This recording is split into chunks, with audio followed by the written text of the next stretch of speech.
Assalamualaikum warahmatullahi wabarakatuh. Pada kesempatan kali ini kami akan menjelaskan tentang keseimbangan ADAS pada mata kuliah ekonomi makro. Adapun berikut nama-nama pemateri kami, yaitu Abdul Hairul, Ananda Putri Anindya, dan Fani Faradila. Baik, saya akan mempersilahkan pemateri untuk menjelaskan. Bismillahirrahmanirrahim. Assalamualaikum warahmatullahi wabarakatuh. Baik, saya akan menjelaskan mengenai keseimbangan ADAS. Apa itu ADAS? Kata AD merupakan singkatan dari kata agregat demand atau permintaan agregat. Dan kata AS itu sendiri merupakan singkatan dari agregat supply atau penawaran agregat. Agregat supply atau penawaran agregat merupakan jumlah barang dan jasa yang ditawarkan dalam suatu negara pada suatu tahun tertentu. Penawaran agregat meliputi pendapatan nasional atau barang dan jasa yang dikeluarkan di dalam negeri, ditambah dengan barang dan jasa yang diimpor. Kurva AS menerangkan tentang pendapatan nasional yang akan diwujudkan perusahaan-perusahaan pada berbagai tingkat harga. Selanjutnya, permintaan agregat atau agregat demand dapat didefinisikan sebagai tingkat pengeluaran yang akan dilakukan dalam ekonomi pada berbagai tingkat harga. Permintaan agregat sangat berbeda dengan pengeluaran agregat. Pengeluaran agregat menggambarkan tentang hubungan antara pengeluaran yang akan dilakukan dalam perekonomian dengan pendapatan nasional. Selanjutnya, perbedaan teori klasik dan teori Keynes. Yang pertama, pandangan klasik. Perekonomian selalu mencapai tingkat kesempatan kerja penuh. Penawaran dengan sendirinya menciptakan permintaan.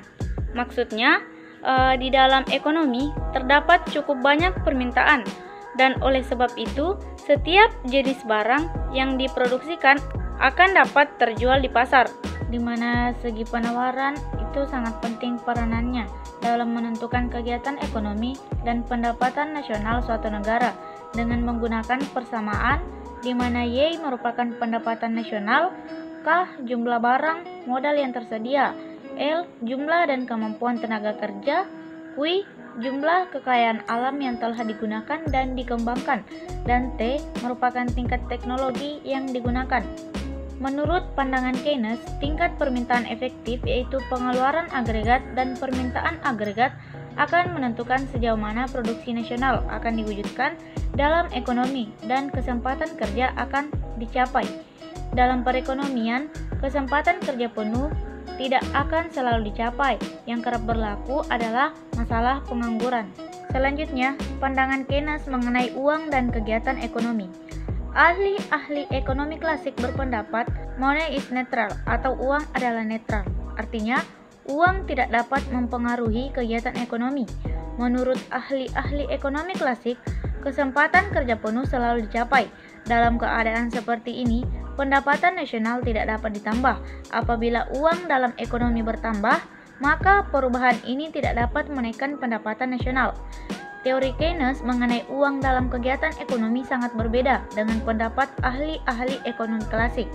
Bagi Keynes, uang tidak netral, itu artinya perubahan-perubahan dalam jumlah uang dalam ekonomi dapat mempengaruhi kegiatan perekonomian. Perbedaan pandangan ahli-ahli ekonomi klasik dan Keynes mengenai peranan uang dan kegiatan ekonomi, yaitu penentuan suku bangsa, uang, dan kegiatan ekonomi. Selanjutnya, perkembangan analisis ADAS. Pandangan pokok teori makroekonomi Keynesan. Yang pertama, peranan pengeluaran agregat dan peranan kebijakan pemerintah. Selanjutnya yaitu bentuk analisis ADAS masa kini. Dapat dilihat pada kurva tentang pandangan Keynes dan pandangan klasik. Wassalamualaikum warahmatullahi wabarakatuh. Assalamualaikum warahmatullahi wabarakatuh. Sekarang saya akan melanjutkan presentasi berikutnya. 2 kelemahan penting analisis Keynesian. Yang pertama, Analisis Keynesian tidak memperhatikan efek perubahan harga-harga terhadap pengeluaran agregat dan keseimbangan pendapatan nasional. Yang kedua, analisis Keynesian mengabaikan peranan penawaran agregat dalam menentukan keseimbangan pendapatan nasional. Analisis Keynesian tidak menganalisis mengenai ciri-ciri penawaran agregat dan bagaimana penawaran agregat akan mempengaruhi keseimbangan pendapatan nasional. Selanjutnya adalah kurva permintaan agregat. Kenaikan harga menyebabkan nilai real pengeluaran agregat merosot atau menurun pendapatan nasional real pada keseimbangan. Berdasar peristiwa secara grafik, dapat ditunjukkan dua hal sebagai berikut, yaitu yang pertama tingkat harga keseimbangan nasional dan kurva AD. Dapat kita lihat pada grafik di samping saya, yang dimana pengeluaran agregat yang berasal dari AE atau P0 dan kenaikan investasi sebesar delta I memindahkan pengeluaran agregat menjadi AE1 atau P0. Dengan kata lain, pertambahan investasi akan menambah pendapatan nasional dari Y0 menjadi Y1. Akan tetapi, tingkat harga tidak berubah dan tetap sebesar P0. Berdasarkan kepada perubahan ini, pada bagian B ditunjukkan efek pertambahan pengeluaran agregat atau investasi terhadap kurva permintaan agregat AD. Berdasarkan kepada keseimbangan Y sama dengan AE atau P0, yaitu keseimbangan pendapatan nasional yang asal, tingkat harga adalah P0 dan pendapatan nasional real adalah Y0. Yang dimana menunjukkan permintaan agregat yang asal dan titik A menunjukkan keseimbangan pendapatan nasional yang asal. Kenaikan investasi memindahkan keseimbangan dari E0 ke S1 dan pada keseimbangan. Selanjutnya ada sifat utama kurva AD. Kurva AD selalu merupakan suatu garis yang menurun dari kiri atas ke kanan bawah, yang artinya semakin rendah tingkat harga, semakin besar permintaan agregat yang wujud dalam perekonomian. Adapun sifat kurva AD dipengaruhi oleh faktor, yaitu tingkat harga, suku bunga dan investasi, dan tingkat harga ekspor dan impor. Selanjutnya, keseimbangan pendapatan nasional. Tambahan dalam komponen pengeluaran agregat kecuali impor, yaitu penambahan C, I, G, dan X akan menambahkan pengeluaran agregat dan pendapatan nasional. Pertambahan dalam bocoran, yaitu pertambahan S, C, dan M akan mengurangi pengeluaran agregat. Efek perubahan pengeluaran agregat ke atas kurva AD, apapun perubahan atau apakah merupakan pertambahan C, I, G, atau X, efeknya kepada pertambahan pengeluaran agregat dan pendapatan nasional adalah sama, yang dimana rumusnya delta Y sama dengan multiplier dikali delta AE, di mana AE itu pertambahan salah satu dari C, I, G, dan X, dan nilai multiplier analisis ADAS akan selalu lebih kecil daripada analisis Y sama dengan AE. Adapun kurva penawaran agregat atau AS, kurva penawaran agregat AS adalah salah satu kurva yang berbentuk melengkung dari kiri bawah ke kanan atas, dengan tingkat kelengkungan yang semakin lama semakin tinggi. Ini ada grafiknya. Dan efek hukum hasil tambahan yang semakin berkurang dalam jangka pendek, fungsi produksi dapat dinyatakan dengan menggunakan persamaan berikut, yaitu Q sama dengan F atau L. Artinya, jumlah output atau nilai produksi real ditentukan oleh jumlah tenaga kerja yang digunakan. Semakin tinggi tingkat harga, semakin besar jumlah barang yang diproduksikan dan ditawarkan para pengusaha. Terima kasih. Wassalamualaikum warahmatullahi wabarakatuh. Baik, kurva Phillips. Kurva Phillips adalah kurva yang menerangkan tentang ciri perhubungan antara tingkat harga dan tingkat pengangguran dan tingkat inflasi dengan tingkat pengangguran. Kurva Phillips dan penawaran agregat.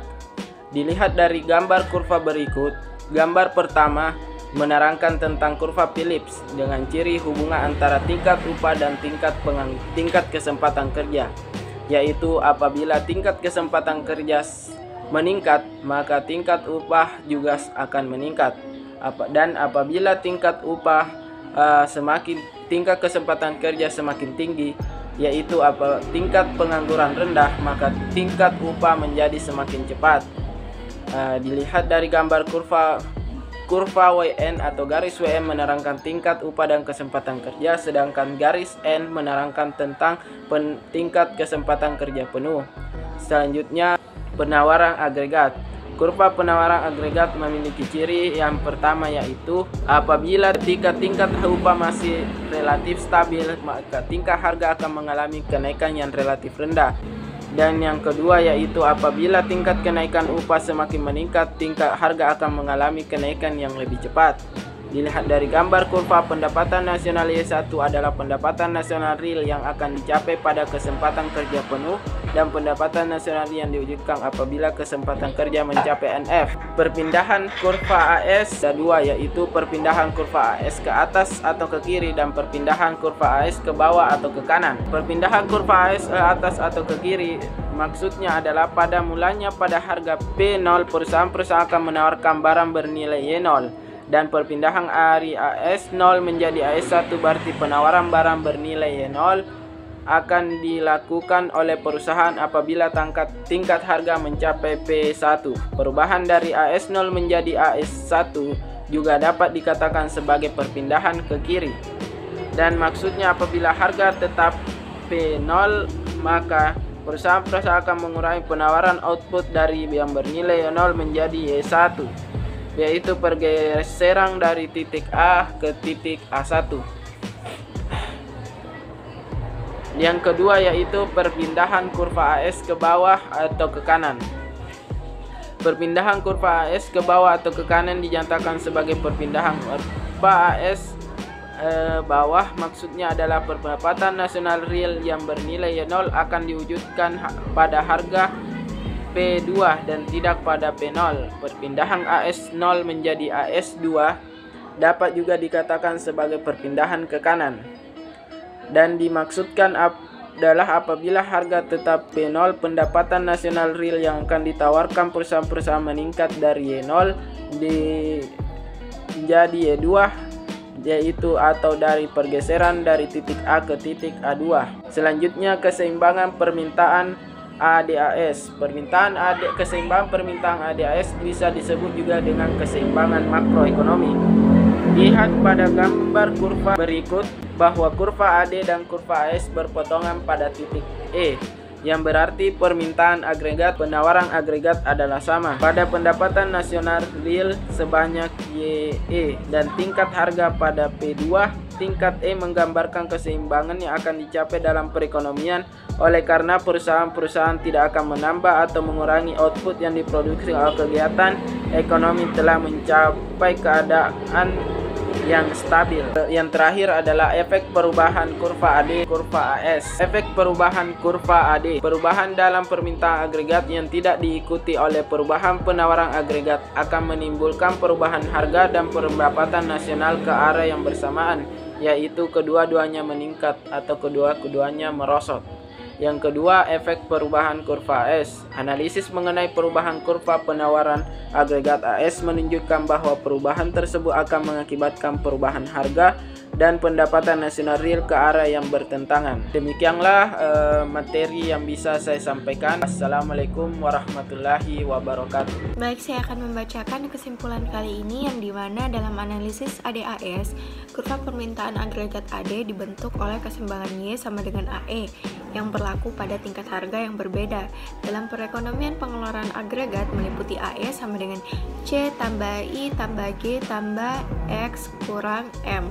Dengan demikian, kurva AD dibentuk oleh nilai AE pada berbagai tingkat harga. Kurva AD menurun ke bawah dari sisi kiri ke kanan, sedangkan kurva penawaran agregat AS berbentuk melengkung ke atas dari kiri ke kanan.